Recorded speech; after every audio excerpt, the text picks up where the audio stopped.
اعتکاف کے فوائد۔ اعتکاف کرنے والے کے لیے شب قدر کی تلاش اور اسے پا لینا آسان ہو جاتا ہے۔ نمبر 2، تہجد، شب بیداری اور تلاوت کی عادت پڑ جاتی ہے۔ نمبر 3، مسجد سے انسیت پیدا ہوتی ہے اور معتکف کا دل مسجد میں اٹکنے لگتا ہے، جو روز محشر اللہ کے عرش کے سایہ پانے کا ذریعہ ہے۔ نمبر 4، دنیا سے یکسوئی، اللہ کی طرف توجہ اور ذکر اللہ کی توفیق نصیب ہوتی ہے۔ نمبر 5، خلوت و تنہائی کے مواقع میسر آتے ہیں، جن میں خطاؤں پہ ندامت کے ساتھ توبہ کرنے اور آنسو بہانے کے مواقع مل جاتے ہیں۔ نمبر 6، معتکف فضول گوئی، نفسانی خواہشات اور گناہوں سے بچا رہتا ہے۔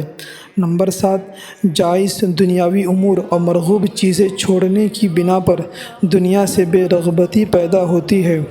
نمبر 8، معتکف کے دل کی اصلاح اور دل میں فکر آخرت پیدا ہوتی ہے۔ نمبر 9، سنت سمجھ کر اعتکاف میں بیٹھنے والے کے دل میں سنتوں سے محبت اور عشق رسول کے جذبات پیدا ہوتے ہیں۔